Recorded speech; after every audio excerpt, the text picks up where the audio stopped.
Hello and Merry Christmas. Only 2 more days until the big day is finally here.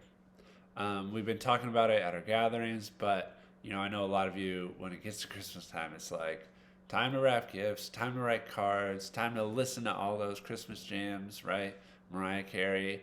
Time to decorate, time to turn on the lights, time to watch the Christmas movies, time to bake, time to make the holiday drinks, like time to wear funny Christmas sweaters wherever you go, anything.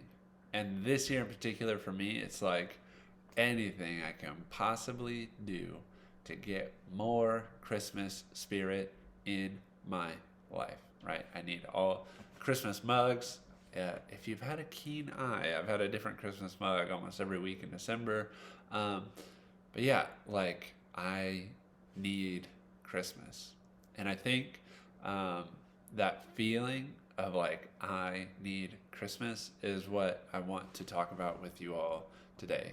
Um, Not any different than like any other major holiday, any other major event during these crazy times. It does feel like um, COVID and the pandemic has like stripped away a lot of like the artificiality of everything, and it makes me want to get to like the deeper, the roots, the true meaning, whatever you want to call it, right? I want to get to that because there is no space or room or allowance for like all the extra things, right? And so when all those other things are stripped away, it's like, well, what do we have left? What is this all about?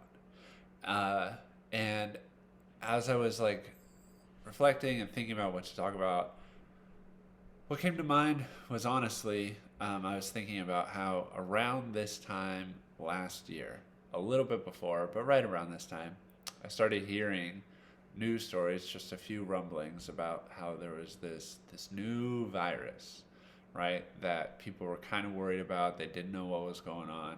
It seemed to be spreading, but you know, there wasn't a lot of major news about it. It was more like, here's this crazy thing, and then on to the rest of life, right? And it's crazy how this thing that started out as just little rumblings in one part of the world quickly changed everything. This one story and this one little rumbling in this tiny part of the world quickly changed everything. And the reason I'm bringing this up again is because what it reminds me of is the Christmas story itself, right? That in one little small, insignificant, seemingly insignificant part of the world, something happened. And when that thing happened, when Jesus was born, there were a few rumblings. A few people, shepherds heard about it, right? But again, shepherds are not like the prestigious people. And a few years later, these wise men heard about it.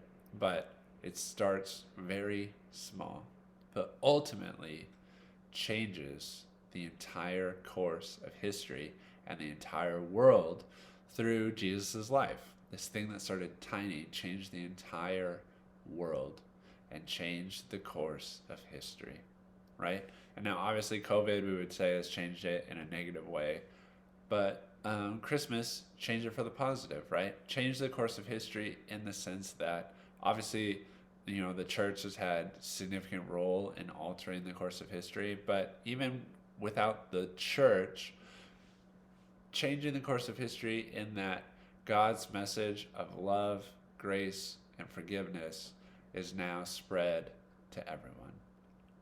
That there is this good news, this rescue that God is offering to everyone, and that He, through coming into a physical body, wanted to let people know how much God loved them.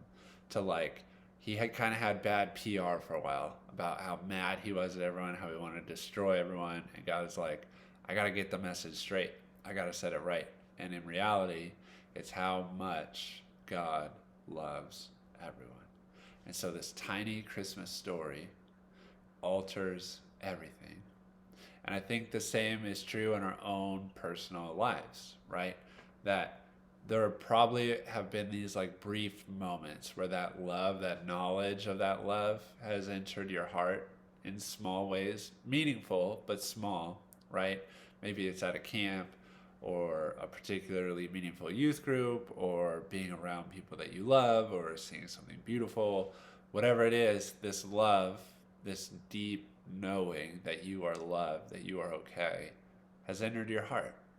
And it starts out small, but if you allow it, that love, that knowledge of that love can change everything about who you are. It can change everything. It can change your course of history in your life, right?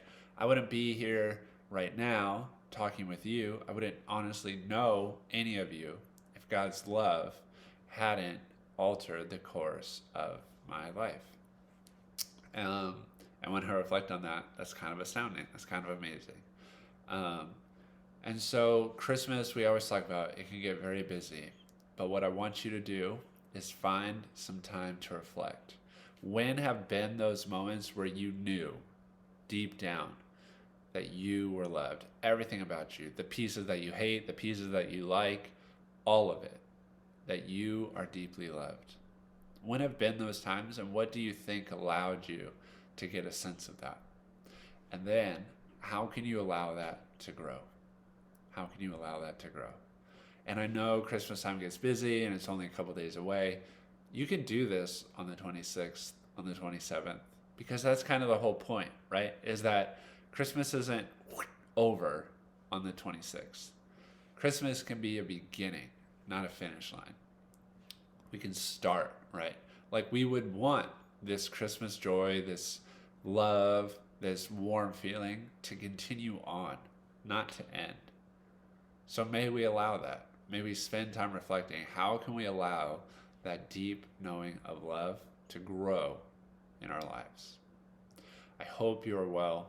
I've shared this in our gatherings, but if you haven't been able to make it to our gatherings, being with you this year, being able to communicate in whichever way, through these videos, through Zoom, through our gatherings, has been so meaningful and special to me. And you all are so meaningful and special to me. But what I most want you to remember this Christmas season is that deep down knowing that what this is all about is God desperately trying to get a way to communicate to you how much He loves you and wants to be with you. So I hope you remember that. I hope you let that thing that starts out small grow and change the course of your history. I'll talk with you soon. Merry Christmas.